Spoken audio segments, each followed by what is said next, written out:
was torn between two cultures because at that time, the West Africa was colonized by French, and in Upper Guinea it was not colonized.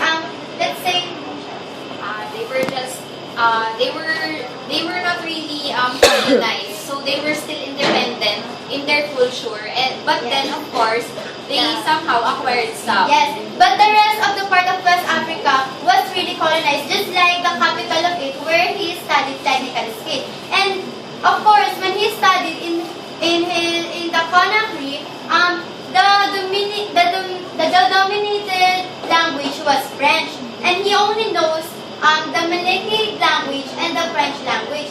So we can see to that part that he was really torn between the emerging culture of the French and the culture that he was into, which is the culture of the Malay tribe. So additional, their religion, they were Muslims. Yeah. So Islam. their religion was Islam.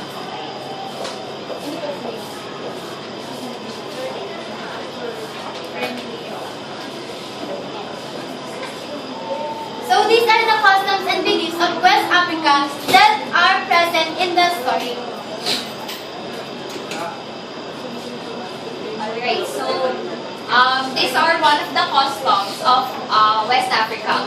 Praise singers. So in the story, let me just tell you, when a lady came to Camaralai's father to ask his father to make a fine jewelry, so Camaralai's father, who is a blacksmith, actually did well in making a fine jewelry. And when the customer saw that it was really beautiful, there were actually praise singers, and they were rejoicing and everything. And even when the father was still making the jewelries, the lady already hired praise singers in order for the blacksmiths or the workers to be enthusiastic in working and to bring up or produce a well product. So praise singers, also called griots or bards, they are oral historians. They sing epic poems.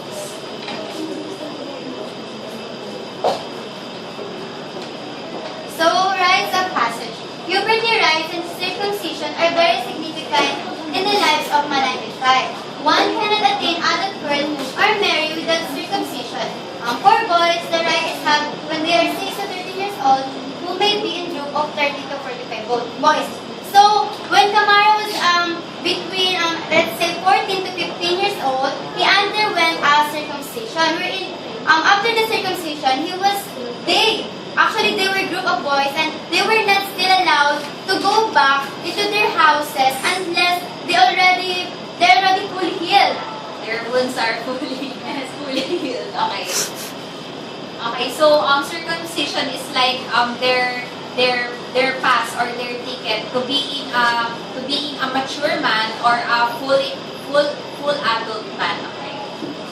And so they are excluded from their families. Yeah.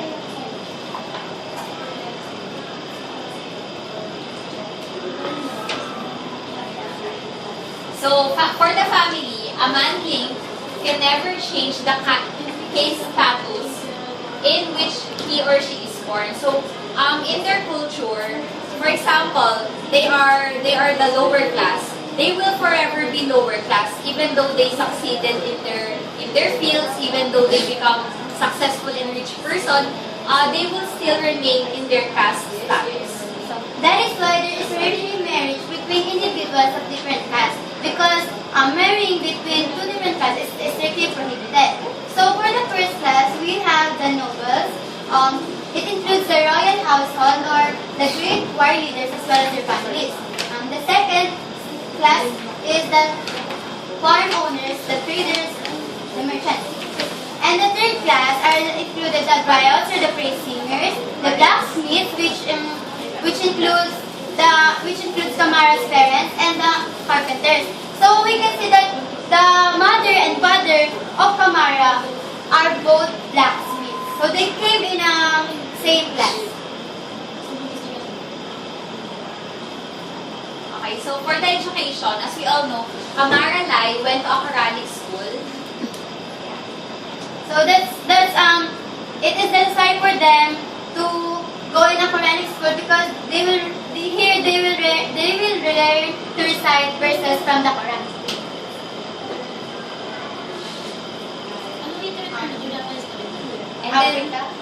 And then also, we said earlier that Kamaralay also went during his later years in a technical school.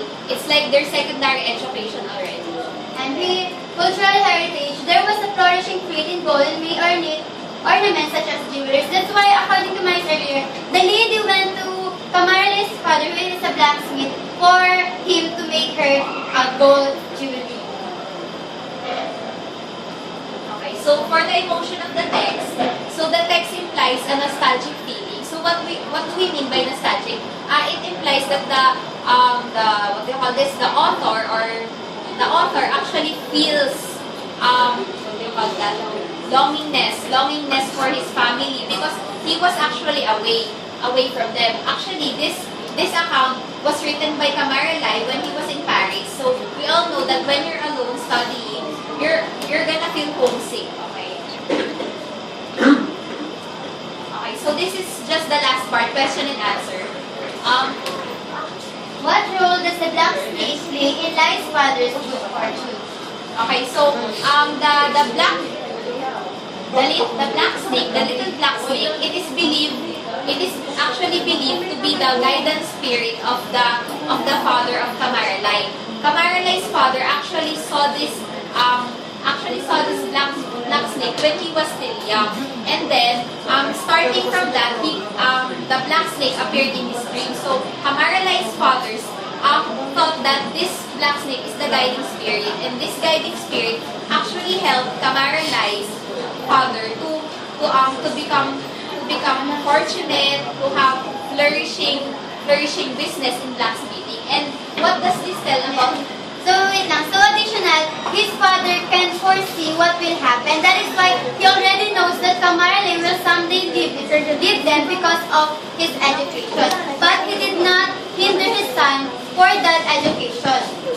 Okay, so what does this tell about men's belief during the old times? So this only tells that men actually believe in supernatural beings. Okay, they believe in supernatural creation. Superstitious beliefs like that. So why was Lai's father famous or well known in their community? So his father was famous because he was the only blacksmith, a very good one blacksmith in the compound, and all the people, let's say he willingly helps all the people in their place. Okay, so how does this affect Lai's goals in life? Actually, in the story, it was mentioned that Lai actually wanted to become like his father, a blacksmith. He actually wanted to become a blacksmith like his father because he sees that his father is really in good fortune and his father is really loved by many people. What are those rites that were said in the story? So the circumcision, that's it. And what similar rites belong to our culture? So I guess circumcision Circumcision is also part of our culture, and also like rights. I think when we reach the age of 18, we are considered as what do you call this? Legal age, normal age, and we are already, we have the rights to vote, something like that. It gives us the pass. Okay, so that's all. Thank you. So for the last thing, this word